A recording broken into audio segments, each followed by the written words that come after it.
Hello everyone, welcome to the channel. So मेरा IBPS clerk का exam हो चुका है। आज 10:30 AM वाली शिफ्ट थी मेरी, और ये आज लास्ट शिफ्ट थी। So let's start with reasoning में चाइनीज़ कोडिंग थी। चाइनीज़ कोडिंग के टोटल 5 क्वेश्चंस थे, और ये पांचों क्वेश्चंस ना बहुत इजी थे, एकदम हो रहे थे। कुछ भी ऐसा लेंदी नहीं था। 2 वर्ड्स या 1 वर्ड का उन्होंने कोड पूछा था, कोड का वर्ड पूछा था, ईजिली हो रहे थे।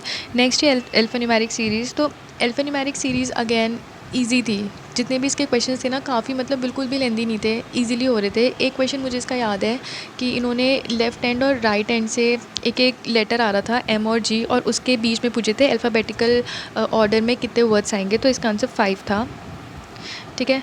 और उसके बाद एक वर्ड था जैक फ्रूट। तो इसको सबसे पहले हमें अल्फ़ाबेटिकल ऑर्डर में अरेंज करना था, फ्रॉम लेफ़्ट टू राइट। फिर राइट से फोर्थ वाला वर्ड बताना था, तो राइट से फोर्थ वाला वर्ड होगा इसका के। नेक्स्ट थे हमारे ये बैकवर्ड फॉरवर्ड वाले। तो इसका जो वर्ड था वो था अंडरवे, और इसमें जो टोटल पेयर आ रहे थे वो थे 2। नेक्स्ट सिलॉजिज़म के ना 3 क्वेश्चंस थे। तो 2 क्वेश्चंस के तो मुझे आंसर्स याद हैं। एक क्वेश्चन था जिसमें ओनली अ फ्यू वाला जो क्वेश्चन था, उसका बोथ था, बोथ फर्स्ट एंड सेकेंड। एक क्वेश्चन और था, तो उसका आंसर या तो ओनली 1 था, मतलब ओनली 1 या ओनली 2 में से कोई एक आंसर आ रहा था। और तीसरे वाले का मेरे को बिल्कुल भी याद नहीं है क्या था आंसर, ठीक है। उसके बाद हाइट मतलब ऑर्डर रैंकिंग वाली एक पज़ल थी। तो इसमें भी 3 क्वेश्चंस थे, 6 पीपल थे। तो इसका आंसर था ये OMNKJ और L। इस तरीके से इस पज़ल का आंसर था। ये भी बहुत इजीली बन रही थी। फिर एक पज़ल थी, ये मंथ बेस्ड थी। इसमें 4 मंथ्स थे और 8 पर्सन थे। अगेन 2 पॉसिबिलिटीज़ बन रही थी, एक जल्दी कैंसिल हो रही थी। देन एक पज़ल थी, इसमें मंडे से संडे तक डेज़ दे रखे थे। ये भी एकदम ईजिली बन रही थी। रो बेस्ड पज़ल थी, 10 पर्सन थे, 5 ईच रो में बैठे थे, और एक नॉर्थ देख रही थी रो, एक रो साउथ देख रही थी। ये भी बहुत जल्दी, मतलब एक पॉसिबिलिटी कैंसिल हो गई थी, तो ईजिली ये भी बन रही थी। देन ब्लड रिलेशन था, इसमें 3 क्वेश्चंस थे। तो इसमें जो आंसर्स आए थे ना, वो थे आंट, कज़न और सन इन लॉ। बाकी अगर मैं रीजनिंग के ओवरऑल जो इसका लेवल था, वो बहुत इजी लेवल पे रीजनिंग थी जो क्लर्क की रहती है, ठीक है। बहुत इजी था। 35 अटैम्प्ट करना बहुत, मतलब आई थिंक ईजी था इसमें। सो आई अटैम्प्टेड 35 क्वेश्चंस। नेक्स्ट हम क्वांट की बात कर लेते हैं। सो क्वांट जो हमारी शिफ्ट में थी ना, वो कैलकुलेटिव थी। और कैलकुलेटिव वो इसलिए हो गई थी क्योंकि एक तो सिंप्लीफिकेशन उन्होंने सिर्फ 10 दे रखे थे, और वो 10 सिंप्लीफिकेशन भी एकदम लास्ट में थे यार, बीच में कुछ भी नहीं था, एकदम लास्ट में जाके थे। और वो भी सिर्फ 10 सिंप्लीफिकेशन। रॉन्ग नंबर दे रखे थे उन्होंने 3। रॉन्ग नंबर सीरीज़ तो मैंने देखते ही स्किप करी। मैंने बिल्कुल भी मतलब ट्राई भी नहीं करा उसको करने के लिए। तो जब मैं स्किप करी थी ना, तो मैंने एकदम 5 स्किप कर दिया। तो मुझे लगा कि 5 होगी, लेकिन फिर मैंने जब वापस आके देखा ना कि सिर्फ 3 ही इसमें थी। बाकी इसमें DI थी, बार ग्राफ वाली और टेबल। DI दोनों बहुत ईजी थी। कोई भी मतलब ऐसा टेबल वाले में तो डायरेक्ट ही सारा का सारा, मतलब लिखने की भी कुछ ऐसी ज़रूरत नहीं, दोनों में ही ज़रूरत नहीं पड़ी थी। डेटा तो ऐसे ही सामने सामने दिख रहा था, दोनों ईजी थी। मुझे ऐसा लग रहा है कि एक DI में तो 5 क्वेश्चन थे, लेकिन एक DI में ना शायद 4 क्वेश्चन थे। आई डोंट नो, आप लोग बताना कि दोनों में 5 थे, एक में 5 थे, एक में 4 थे। फिर जितना भी पेपर बचा था वो थी सारी अर्थमेटिक, और अर्थमेटिक वॉज वेरी कैलकुलेटिव, ठीक है। कोई भी क्वेश्चन ऐसा नहीं था कि बस आपने देखा ऐसे ओरली हो गया। कुछ कुछ नंबर्स भी बहुत बड़े बड़े थे। तो मैंने जितना भी अर्थमेटिक अटैम्प्ट करा है, मैं आपको बता देती हूँ। तो एक क्वेश्चन था जिसका आंसर जो ट्रेन वाला क्वेश्चन था, जिसमें पूछा था कि ट्रेन बी की आई थिंक वर्टिकल पोल को टाइम पूछा था कितने टाइम में क्रॉस करेगी, तो उसका आंसर 30 सेकेंड्स था।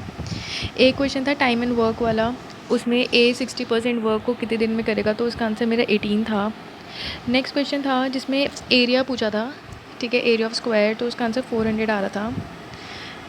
फिर एक क्वेश्चन पार्टनरशिप का था, उसका आंसर 2700 था।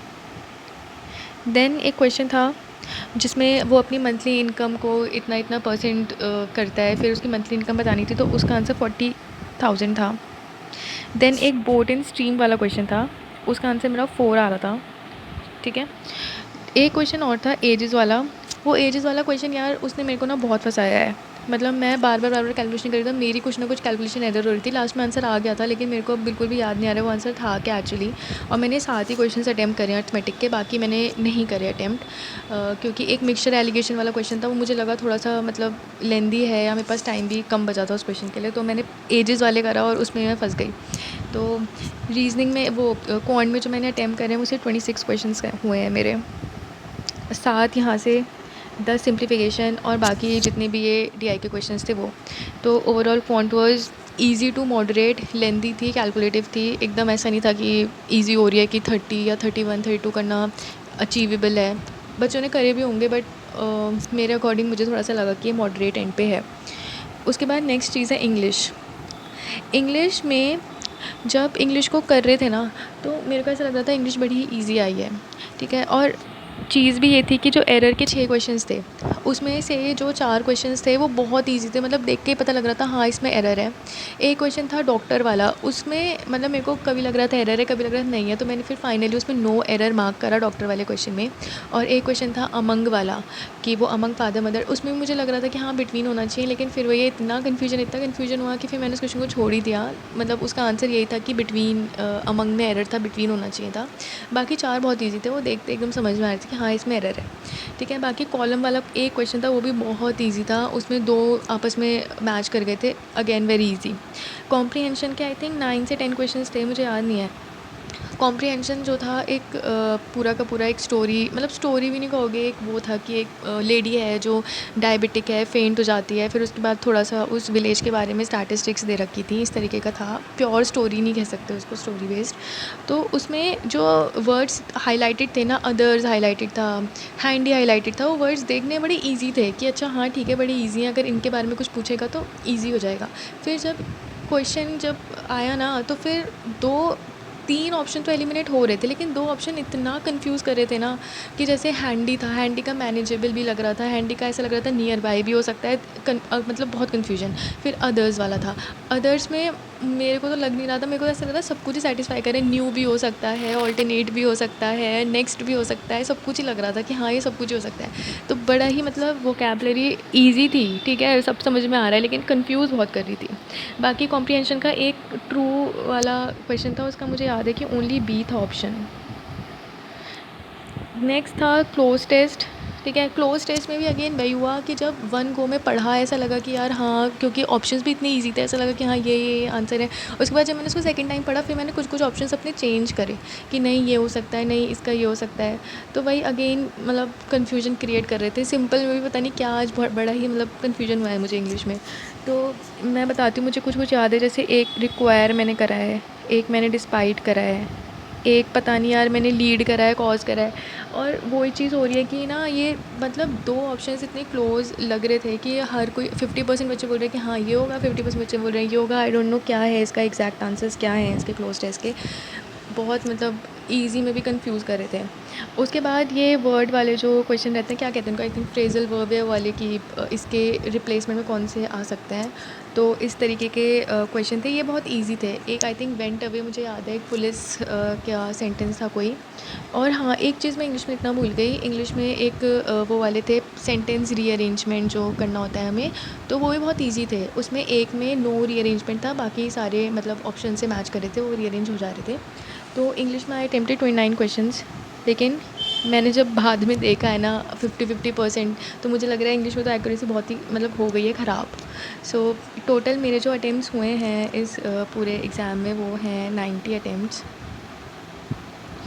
क्वांट और रीजनिंग में आई कैन से कि हाँ एक्यूरेसी है, लेकिन अभी इंग्लिश का मुझे कुछ भी समझ नहीं आ रहा है कि कितनी एक्यूरेसी है, कौन सही है, क्या हो रहा है, कितने मतलब। अब तो मुझे इतने सारे आंसर था, मैं भूल भी गई हूँ कि क्या किसका आंसर था।